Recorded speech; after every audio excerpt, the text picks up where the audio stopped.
Tervehdys Pohjois-Saimaan kukkuloilta. Ei oikein tykätty noista opastetuista kiertomatkoista, kun ne maksaa liikaa. Ollaan nyt parina päivänä heitetty tämmöisiä kivoja päivätrekkejä. Me löydettiin tuolta jostain metsän keskeltä 18 eri polkua, josta me valittiin arvalaina, että mistä päin, mihin päin pujotellaan. Ja meidän mielestä oppaat on ihan turhia. Ne on ihan turhia.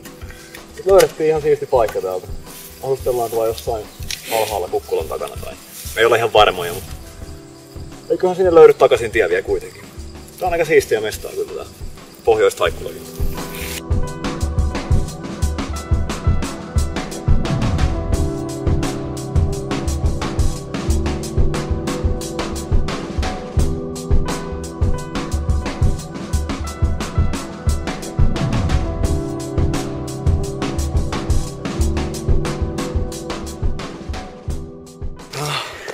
Pienehkö viidakossa pyörimisen jälkeen eksyttiin Akha-heimonen kylään tänne Chacha Villageen. Täällä Pohjois-Taikkulassa ja Myanmarissa ja Laosi-alueella elää aika hemmätisesti tämmösiä pieniä vuoristolaisheimoja. Nää aurinkopaneelit oli jänniä. Täällä on kaikilla. Kaikilla aurinkopaneelit täällä.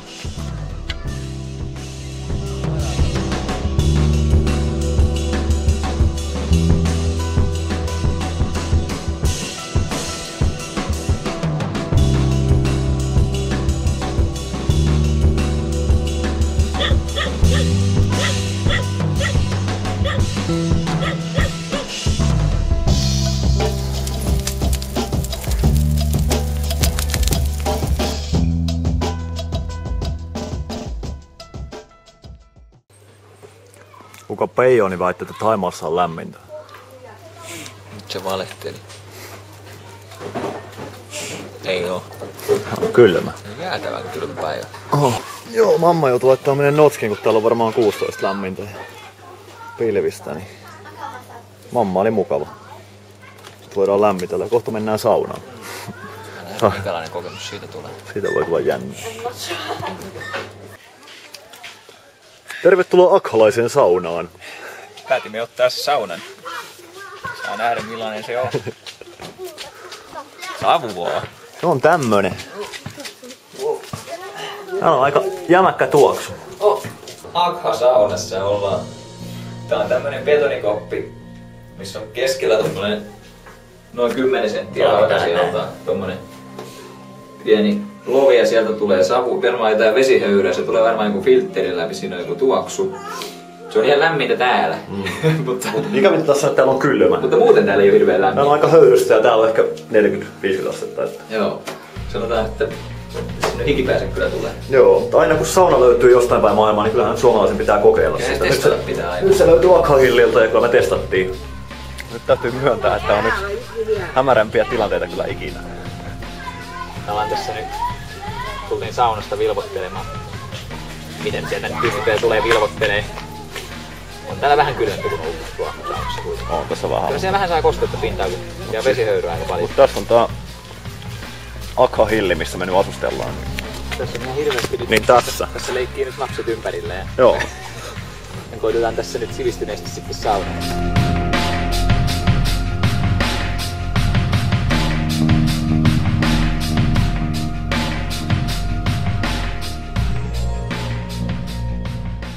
Sen verran kyseltiin takalaisilta, että kuulemma silloin kun he on kipeänä, niin he käyttää itse saunaa ja 100 eri yrttiä lyödään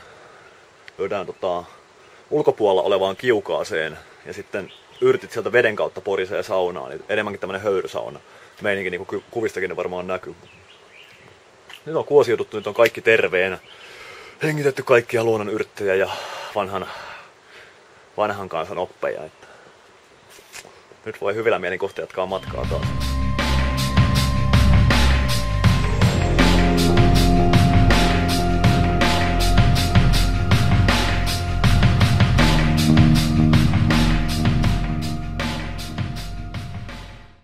Nyt ollaan pyöritty pari päivää siis täällä Akhojen kylässä.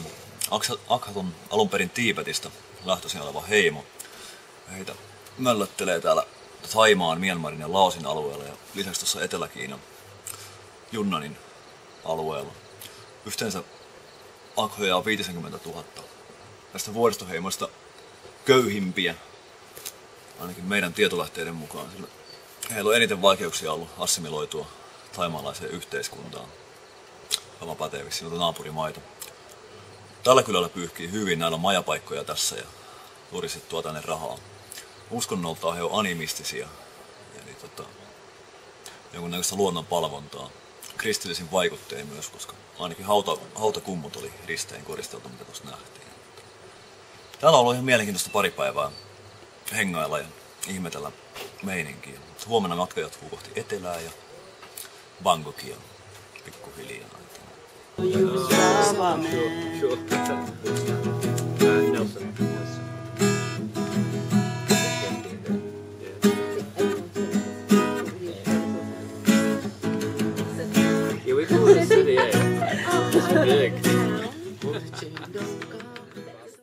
Me ei seistä ainoastaan sen takia, että tää on coolin näköistä, vaan myös toi on aina hirveen pehmeä toi lattia ja ylämäät ja alamäät saattaa vedellä, joutuu vähän liukuun siellä lattialla, niin tää on oikeesti vaan mukava paikka tää seisokella tässä.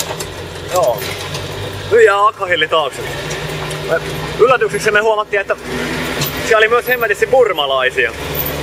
Muun muassa meidän kuski on nyt burmalainen muun muassa. Burman akhoja kylläkin siis, että samaa jengiä nekin on. Joo, tääkin Jamppa 12 vuotta asunut tuolla jo vissiin. Tää on katolinen. Joo, niin oli. Kuriositeettina. Se oli muutenkin ilmeisen... Täällä on joku italialainen lähetyssaarna ja aikanaan käynyt pyörimään. Tämä oli katolinen paikka suurin piirtein ainakin.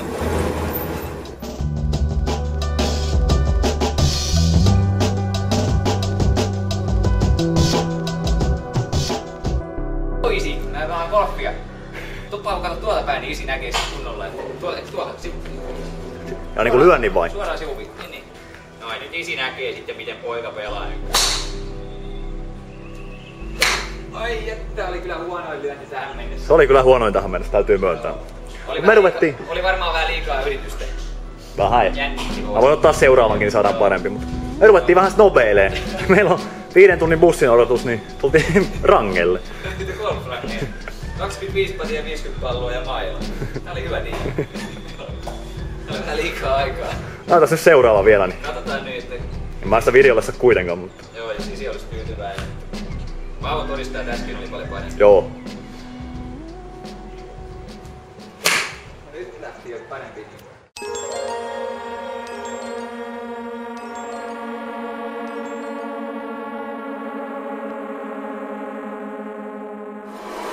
Minä katselen täällä fraasisanakirjaa. Mä ehkä jo kohta juttelen mulle sedälle jotain.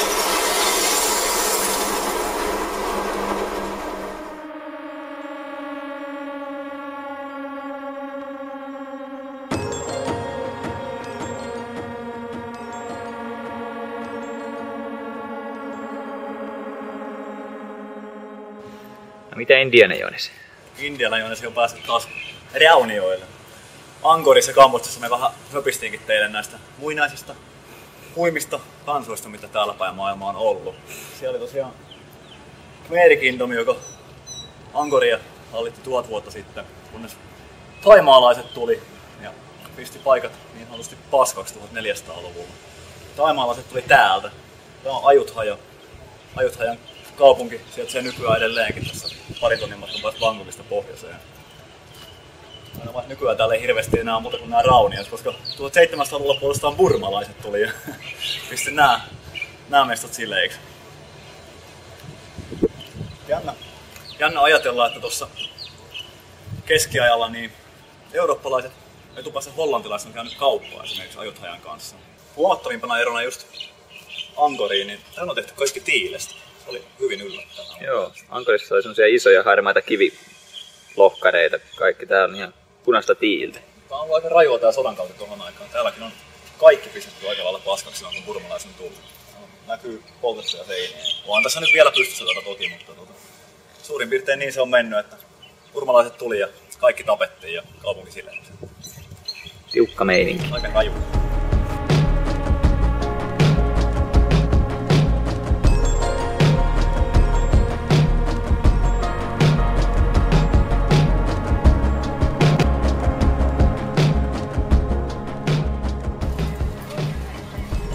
Ajuthajassa on myös se jännä juttu, että kaikki rauniot on keskellä nykyistä Ajuthajan kaupunkia. Oli täysin erilainen kuin Angkori, joka on löydetty viidakosta vasta 1800-luvulla uudelleen.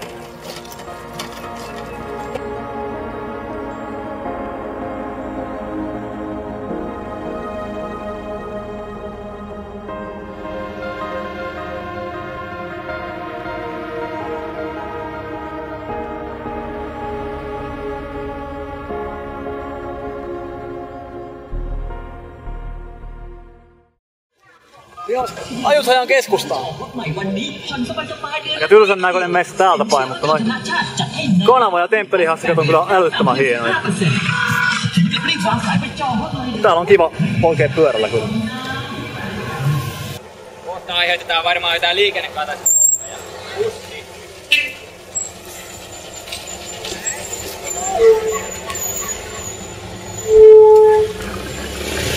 Ollaan nöyrää poikaa! Nöyrää! Se tööttäs mulle!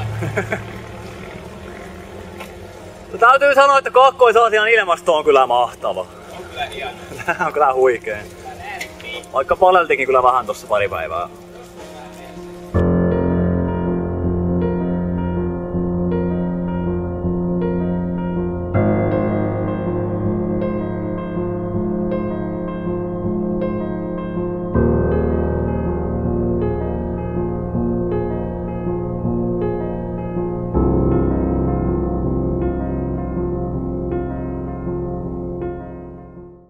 Toisen.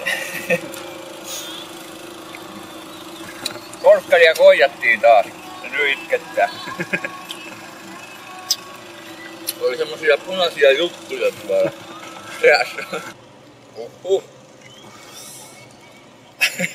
Tuossa ei muuten mitään. Ruoka on muuten erinomainen. Ei siellä montaa niitä on. Muutama toinen chili joukossa. Mun piti eilen sanoa bissen myynnistä jotain, mä voisin nyt sanoa kuvaa mulla. Joo. Pyörii edelleen. Oi hullu. Torkkelilla polttelee suuta, niin mie juttelen vähän tässä. Mukavia sillä aikaa. Nyt ollaan raflassa, niin täällä ei mitään väliä ole näillä, mutta Thaimaassa on jännä systeemi, ei mitään hajua mihin se liittyy. Mutta bissejä myydään aamu 9 päivä 2, vai oliko 12 peräti vaan. Sen jälkeen on 5 tunnin tauko, jos myydään taas 5:30 yön asti alkoholijuomia. Se on todella hämärät systeemi, mutta sitä ei meinaa vaan aina muistaa.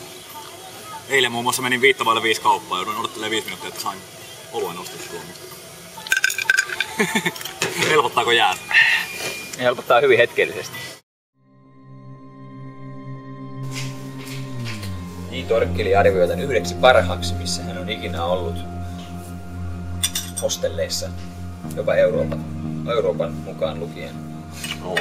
Parhaasta päästä. Puinni. Kyllä, Ajuthajassa. Aamupuuro. Meillä on puuro. Meillä on tunatalaatti.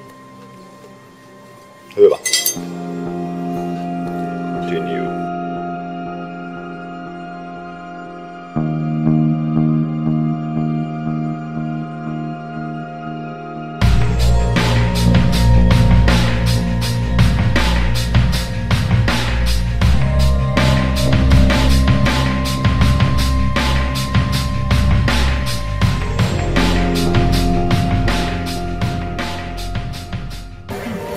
Kaakkois-Aasia, Thaimaa, Bangkok, Mangala Lampu ja Khao San Road. Inkelten kaupunki on tämmönen peijonimoinen 10 miljoonaa ihmisen metropoli. Sykkii yötä päivää, tarjoaa kaikille jotakin, räjäyttää kaikki aistisi. Me ollaan nyt keskellä pahinta backpacker-aluetta eli Khao San Roadilla. Täältä varsinkin löytyy kyllä kaikille jotain. Tää on ihan mielenkiintoinen. Eli täällä kaupataan farangeille, eli meille. Kaikkien maa ja taivaan väliltä.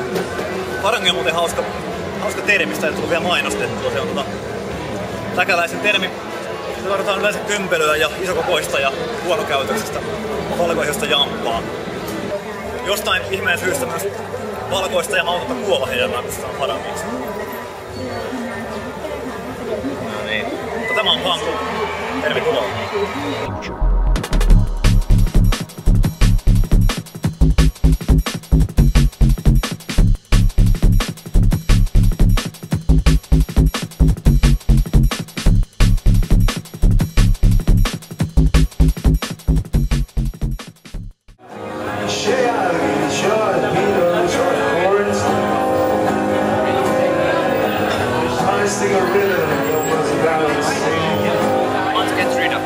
Hi! We're in Bangkok. And look who we are. Yeah, it's Julius here again. Julius. Yeah, actually I've been with you quite long. But yeah. Stoic and Anna again. Tässä taas nähdään kuinka pieni paikka tämä kaakkois-Aasiahuone. Tää sanotaan nyt Tuttuja aina joka paikassa. on nää meidän matkailijoiden Reit on myös joo, ne on aika pienet. Joo, se on Saatiin täällä myös Mikko, joka nähtiin Pauksessa. Pauksessa siitä tiimissä. joo. Mä täällä törmäillä. On hyvä meininki.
Hellurei ja terveisiä Pattajalta tai härmäläisittäin Pattijoelta. Kokoonpano muuttui jälleen. Simmakin on täältä. Simma tuli eilen Bangkokiin ja oli särmänä tyttönä hoitanut meille kyydin takalaiselta tyttösiltä suoraan Pattajalle. Tää on ihan nätti paikka, mutta on tällaista kaikkia lieveilmiöitä. Palataan niihin myöhemmin.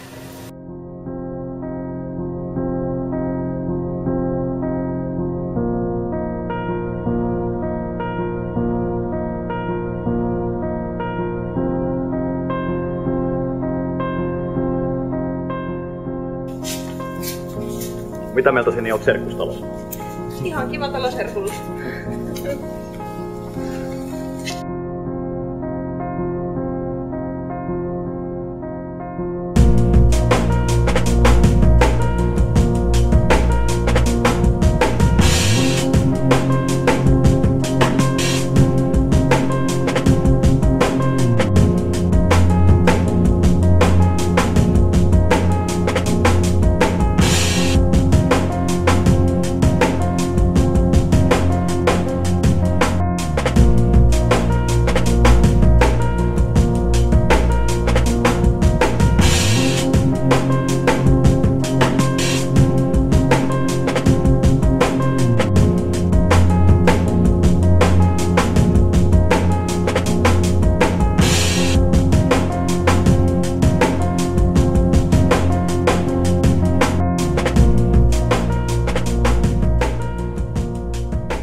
Ja B-Virralan asia.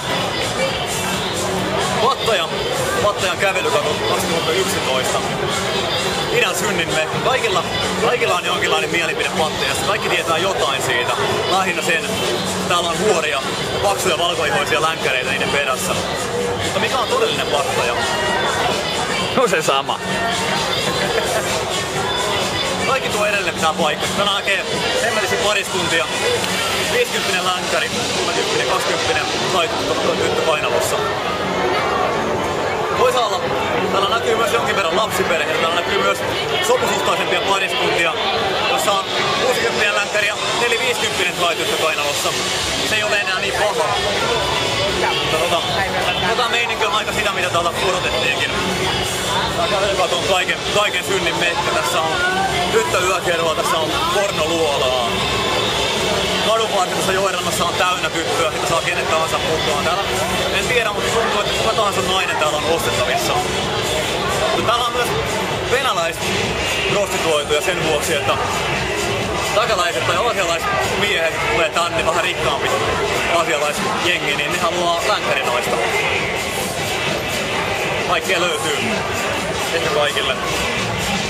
Sivuhuomiona vielä, täällä näkee aika paljon myös ihan tämmösiä oikeesti pariskuntia. Joo. Tossakin, kuten tässä taustalla kävelee koko ajan, ihan rehtejä länkkäripariskuntia. Joo, Patteja on nimenomaan yrittänyt poistaa tän prostituution maineen itseltään. Nykyään tänne houkutellaan lapsiperheitä pakettilomille, rantalomille. Rupee menee ihan... Häämatkalaisia myöskin ja kaiken näköistä. Ja jonkun verran näkeekin, mutta ihan ei olla päästy vielä pois siitä, mihin Vippuri on alun perin kasvanut.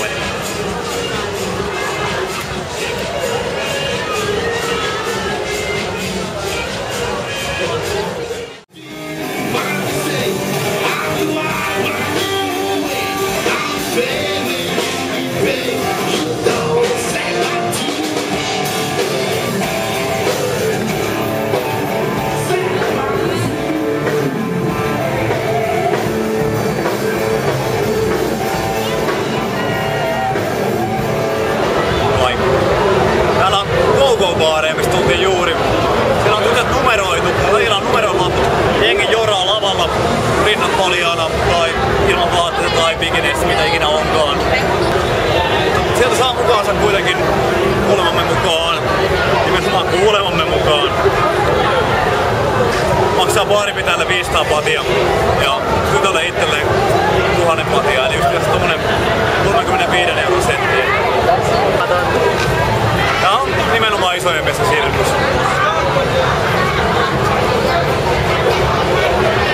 Onneksi olen pieni. Ja viaton!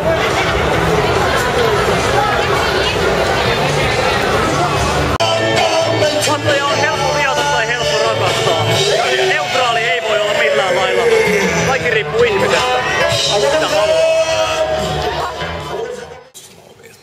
Nyt olisi vielä rauhallisissa merkeissä Paavolla jotain asiaa. Joo, vielä pari sanaa Pattejasta. Pattejan tarinahan alkaa 70-luvulta ja Vietnamin sodasta itse asiassa, kun jenkisotilaat huomasi, että täältä saa pikkurahaa vastaan mukavaa thaimaalaista naista.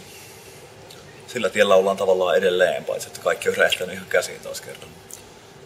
Se on osittain surullista, mutta näinhän tämä homma menee. Mutta koomisia puolia asiaan tuo se esimerkiksi, että täällä on elättäjiä näillä työtä tekevillä tytöillä. Eurooppalainen tulee, tai jenkki, länkkäri, mikä lienee, jolla on paksu pussi, tulee tänne, tutustuu tyttöön, tykkää siitä. Sen jälkeen lähtee himaan, mutta jatkaa yhteydenpitoa ja pistää kuukausittain nyt massia, että älä käy enää tyttöbaareissa, siinä on sulle rahaa.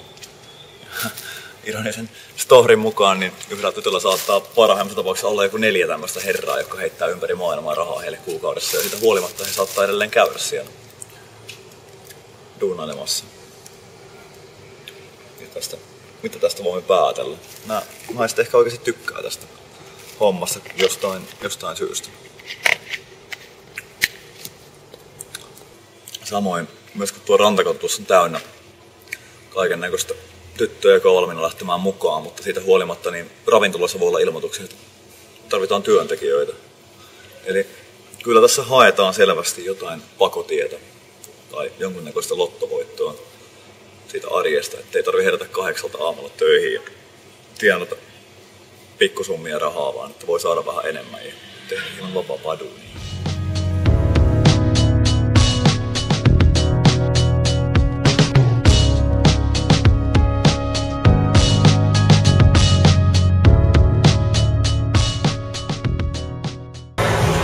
Pattaja on turmeltunut ja syntinen, mutta Pattajalta löytyy myös muuta. Tää on muassa Veke ja Veken loistava baari ja historian paras pina colada. Tämän jälkeen on mukava vaihtaa vähän rauhallisemmille vesille, siirtyä kohti Sumatraa ja Indonesiaa pikkuhiljaa. Tää ilta katsellaan vielä täällä.